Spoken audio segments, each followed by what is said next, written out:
Bonjour et bienvenue à toi sur cette nouvelle vidéo. Je m'appelle Marion et je suis coach en silhouette retrouvée.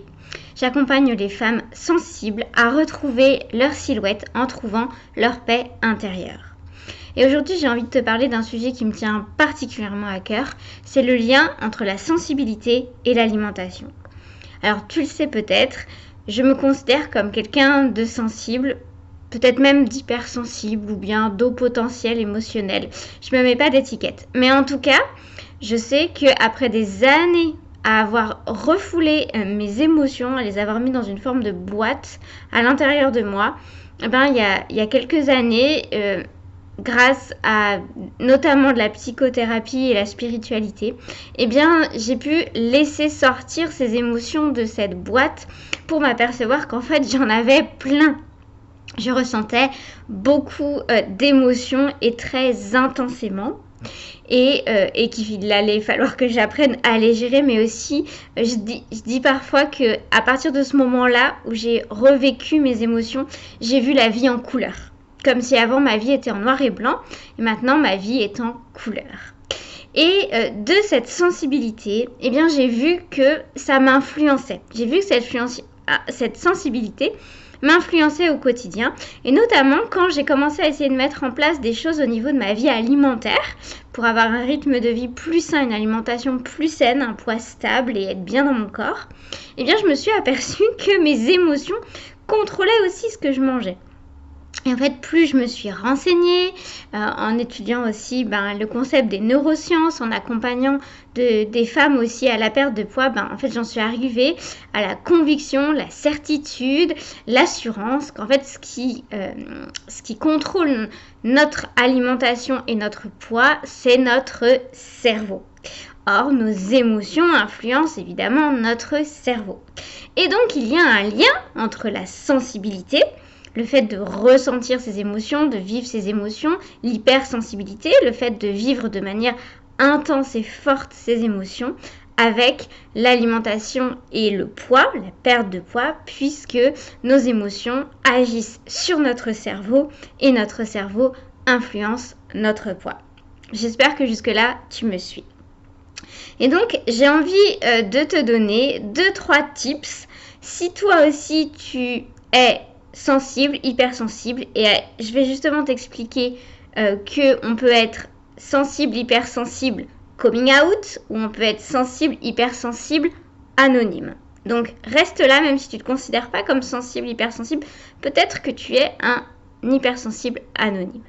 Bref, j'ai envie de te donner 2-3 conseils justement pour gérer ton alimentation, ta perte de poids si tu es sensible, hypersensible. Parce que nos émotions vont avoir un impact sur notre alimentation et c'est bien d'en avoir conscience. Et il peut y avoir des défis particuliers quand on est sensible par rapport à son alimentation. Je vais justement te parler de tout ça. Alors, je reviens sur mon petit concept des hypersensibles coming out et des hypersensibles anonymes. Donc, il y a 2 profils de personnes sensibles, hypersensibles. Le premier profil que j'appelle coming out, c'est, je me définis comme ça depuis cette fameuse année où j'ai fait sortir mes émotions de ma boîte. En fait, j'ai conscience que je ressens beaucoup d'émotions et que je les ressens très fortement. J'ai conscience de mes émotions, des émotions des autres. J'ai conscience que je suis facilement affectée par les ambiances, par les émotions qui se jouent autour de moi, par les miennes. Certains diraient peut-être même que je suis susceptible, je suis facilement touchée par ce que l'on me dit, touchée par ce qui se passe. Je vais avoir parfois du mal aussi à trancher dans des situations, à dire non à des gens, à m'éloigner parce que j'ai toujours au fond de moi ces émotions que l'autre va ressentir quand je vais lui dire ça ou ça. Donc en fait, j'ai conscience de toutes ces émotions qui sont là. Et mon défi, et le défi je pense des sensibles et hypersensibles coming out, c'est de ne pas se laisser justement submerger par toutes ces émotions, d'arriver à prendre une forme de distance et de ne pas les laisser nous contrôler. Et justement, je me suis aperçue qu'avant d'en prendre conscience, mes émotions c'était finalement ce qui gérait mon alimentation, ce que j'avais envie de manger. Pourquoi ? Parce que Alors, ça peut être pour différentes raisons, mais moi, par exemple, quand j'ai du mal à gérer mes émotions, même à un moment la tristesse, eh bien, le fait de manger, ça va m'aider à manger quelque chose qui me fait plaisir, ça va m'aider à tamponner un peu ma tristesse. De la même manière, quand je me sens en insécurité, j'ai un peu peur, je me sens un peu mal à l'aise à l'intérieur de moi de manière forte, ben, le fait de manger, ça va m'apaiser. Donc, on est bien d'accord que tous les humains ont aussi à gérer cette alimentation émotionnelle, mais quand on est sensible, hypersensible et qu'on ressent un petit peu tout plus fort, tout plus intensément, ben ça peut être d'autant plus une tentation ou en tout cas un mécanisme d'aller vers la nourriture pour tamponner un petit peu ce qu'on ressent au niveau émotionnel. Je sais que parfois ça a pu m'arriver quand j'avais plein de trucs dans la tête et j'étais dans plusieurs émotions, et bien de vouloir de manger exprès un peu rapidement, un peu beaucoup, parce que je sais qu'après ça me fatigue, la digestion, et quand je suis fatiguée, j'ai tendance à être moins dans le stress, moins dans des émotions contradictoires et à juste avoir envie d'aller me coucher. Et donc j'ai pu même arriver à me dire, bah voilà, je vais beaucoup manger vite pour être fatiguée, pour ensuite juste avoir envie d'aller au lit, parce que j'avais pas envie de vivre avec moi-même encore quelques heures. Donc voilà, donc le défi des sensibles hypersensibles coming out, ça va être d'apprendre de s'éduquer à ne pas se laisser submerger par ses émotions et à en faire quelque chose pour pas avoir besoin de l'alimentation pour venir les tamponner. Alors il y a différentes manières de vivre pleinement et de gérer ses émotions. Moi j'utilise énormément l'écriture. Tu vois ici mon carnet dans lequel j'écris absolument tous les jours je crois. Attends, je le tourne du mauvais côté, tu vois pas. Voilà, donc tu vois, j'écris sans arrêt tout ce qui... Enfin sans arrêt, plus 1 à 2 fois par jour, ce qui me passe dans la tête, mes émotions, etc. Et du coup, moi, c'est vraiment mon moyen de canaliser mes émotions, de les mettre quelque part, de prendre aussi de la distance avec, parfois de faire sortir des choses que j'avais pas conscientisées, de les mettre un peu à plat. Mais ça peut être si tu as une chip peut-être un peu plus artistique et un peu moins dans les mots, moi je suis beaucoup dans les mots et dans la parole, ben ça peut être sous forme de couleurs, de symboles, faire un cercle, et puis qui correspond à ton état en ce moment, et de colorier à l'intérieur avec différentes couleurs selon les différentes émotions que tu as. Ça peut être en allant te promener dans la nature pour vivre tes émotions aussi au travers de la nature. Voilà. Chacun trouve sa manière de contenir, gérer ses émotions et de les vivre surtout.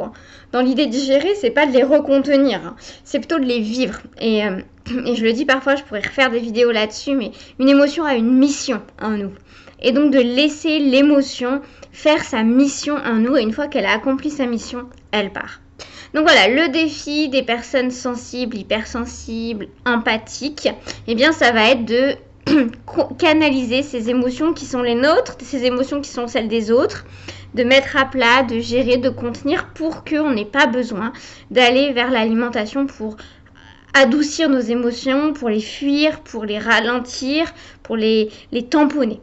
Ça, c'est vraiment le défi des sensibles, hypersensibles coming out. Et ensuite, il y a un autre profil, selon moi, ce sont les sensibles, hypersensibles anonymes. C'est-à-dire, ce sont des personnes qui, elles aussi, ressentent des émotions fortement et intensément. Sauf que par le passé, le fait de ressentir des émotions fortement et intensément, ça leur a fait du mal. Ça leur a fait du mal et ils ont intégré que les émotions, c'était douloureux, c'était dangereux. Peut-être même que ça nous rendait faibles, que ça nous rendait faibles, que c'était douloureux, que c'était une manière d'être vulnérable face aux autres et peut-être un risque d'être blessé, un risque d'être abusé, un risque d'être agressé. Et donc du coup, par mécanisme de protection, eh bien ces sensibles, hypersensibles, anonymes ont refoulé leurs émotions. Et donc ça peut être des personnes où justement on a l'impression qu'elles sont hyper dans la rationalisation, hyper dans l'intellectualisation, pas du tout dans la compassion, où la première pensée qu'on pourrait avoir c'est cette personne elle est complètement non émotionnelle, elle n'est pas du tout sensible. Et ça m'est arrivé, je le confesse maintenant, d'une personne qui me dise « Ah, moi, je suis hypersensible. » Ah. Au fond de moi, je me disais « Moi, je me considère comme hypersensible. Toi, pas vraiment. » Et en fait, j'étais dans le jugement, clairement, parce qu'en apprenant à connaître cette personne, en fait, je me suis rendu compte que oui, elle était sensible et hypersensible. C'est juste qu'elle avait refoulé tout ça pour pas souffrir. Et donc, le deuxième profil des personnes sensibles, hypersensibles, mais qui ont refoulé leurs émotions parce qu'à un moment, leurs émotions étaient un véritable danger pour elles, en tout cas, c'était intégré par leur cerveau, et bien leur défi, ça va être de rouvrir les vannes des émotions tout doucement. Pourquoi ? Parce qu'en fait, le cerveau, il vit quand même comme un stress, une agression, le fait de ne pas pouvoir vivre les émotions, le fait de refouler, d'intégrer à l'intérieur. C'est aussi des personnes qui ne vont pas s'autoriser à sortir leurs émotions. C'est des personnes qui vont vraiment mettre ces émotions dans des boîtes, dans une boîte, et qui ne vont pas du tout se connecter aux émotions des autres. Parce que si leurs émotions sont un danger, les émotions des autres aussi. Et prendre les émotions des autres sur soi, gros danger.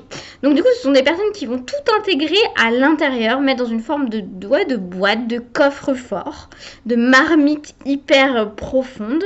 Et puis ça va s'accumuler. Et on va bien évidemment fermer la boîte le plus possible, mettre un chapeau sur la marmite, un couvercle sur la marmite, et on va appuyer très fort pour surtout que rien n'ouvre cette marmite. Sauf qu'il y a des moments dans la vie, on ne contrôle pas et la marmite, elle veut s'ouvrir ou la boîte veut s'ouvrir, et bien ces personnes vont appuyer encore plus fort. Sauf que ce mécanisme de non, je veux pas que ça sorte, alors que les émotions, elles demandent qu'une chose, c'est d'effectuer leur mission en nous, d'être vécues, et donc du coup, elles vont pousser, et bien ça va stresser le système nerveux et le cerveau. Et donc justement, ce que les neurosciences nous apprennent, c'est dans ces cas-là où le cerveau peut commencer à compenser en mangeant plus, en nous donnant des signaux pour manger plus, des signaux davantage faim, moins de satiété, plus d'envie alimentaire, par exemple de produits sucrés, et sans trop qu'on s'en rende compte, et plus de stockage des calories aussi, que l'on ne peut pas vraiment contrôler, parce qu'en fait, notre système nerveux compense quelque chose qui ne peut pas s'exprimer, qui est déséquilibré, qui est en conflit. En fait, on crée une forme de conflit à l'intérieur de nous. Et donc, le défi de ces personnes sensibles, hypersensibles, anonymes, qui désiraient perdre du poids et qui ont un surpoids installé depuis quelques années et malgré les changements alimentaires, ça ne change pas, eh bien, c'est justement d'arriver à se reconnecter à leurs émotions, à revivre leurs émotions pour que le cerveau y aille relâcher ces kilos compensateurs qui se sont installés année après année. Donc voilà, 2 profils, 2 défis différents, mais dans tous les cas, les émotions ont un impact sur notre alimentation, que ce soit conscient ou inconscient. Et j'en parlais encore hier avec une amie de ces émotions qui sont tellement importantes, et j'en parlais aussi avec mon mari, et on disait que on a l'impression qu'on ne se laisse pas affecter par nos émotions si on ne les ressent pas, et que du coup, une personne qui ne serait pas connectée à ses émotions aurait beaucoup plus de facilité à avoir une alimentation qui soit pas du tout émotionnelle. En fait, c'est faux. Parce que quand on n'est pas connecté à ses émotions, elles nous contrôlent quand même d'une manière ou d'une autre, d'une manière plutôt inconsciente d'ailleurs. Alors qu'au contraire, quelqu'un qui va vraiment pleinement vivre ses émotions, on pourrait se dire, voilà, cette personne, ses émotions ont beaucoup de place, et je suis sûre que c'est ses émotions qui la contrôlent. Et bien pas forcément. Et ça, je lutte un peu pour cette idée que quand on est à l'aise avec ses émotions, quand on les vit pleinement, quand on a l'habitude de cohabiter avec en toute paix, eh bien, justement, on en devient libre. On devient libre de nos émotions.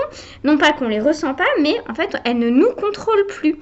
On cohabite avec, ce qui fait qu'elles ne nous contrôlent plus, elles ne nous rendent plus esclaves. Et donc, du coup, moi, j'encourage à vivre pleinement ces émotions, à les accueillir, à leur laisser faire leur mission en nous, à apprendre aussi à les canaliser, à les contenir. Enfin, contenir n'est pas forcément le bon mot. En tout cas, à les canaliser, à cohabiter avec, à discuter avec, pour ne pas non plus les laisser nous submerger.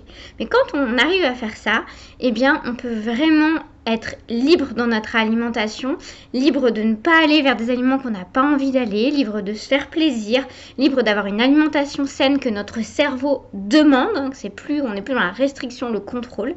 Et on est vraiment libre de retrouver une alimentation apaisée. Et c'est ça aussi, plus la perte des kilos compensateurs, qui va faire qu'on va retrouver notre silhouette.